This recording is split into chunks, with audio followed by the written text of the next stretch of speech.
how to fix WhatsApp no longer in iPhone ShareSheet. Hey guys, welcome back to this YouTube channel. Today I will show you that how can you fix the problem like WhatsApp no longer in your iPhone ShareSheet. So let's get started. On this process, at first you'll have to open the settings from your iPhone. Alright, so after you open the settings, you'll got such interface. So from here, you'll have to go the option accessibility. So simply tap on it. Alright, so now from the section, you'll have to go the option motion. Okay, so from here, you'll have to reduce the motion from your iPhone. So for that, you'll have to turn on this feature. Alright, so after you turn on this feature reduce motion, you'll have to just back from here and you have to go the option general.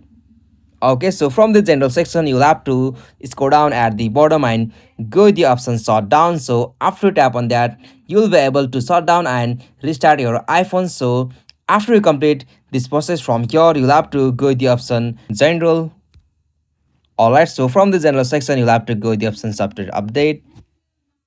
Okay, so now from the software update section, make sure that you have the updated version of iOS on your iPhone. So from here, you can update the latest version of iOS on your iPhone. So after you complete from here, you'll have to just back from here. And now from the settings section, you'll have to reset all of your settings from your iPhone. So for that, you'll have to open the general and from here, scroll down at the bottom and go with the option transfer or reset iPhone.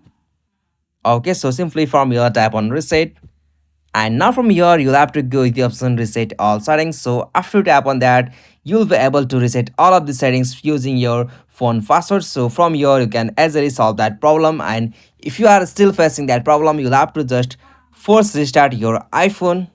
So for that, from iPhone 8 to latest or 16, you'll have to press and hold the side button, and now from there you'll have to press and quickly release the volume up button, and from there you'll have to again press and quickly release the volume down button. So on the another hand, for the iPhone 7 and 7 Plus, you'll have to press and hold the side button, and now from there press and hold the volume down buttons. So for the 6 and 6 Plus, you'll have to press and hold the side button, and from there you'll have to press and hold the home button. So this is the method to force restart your iPhone. So after you done this, you'll be able to fix that problem. So this is the easiest and simplest method.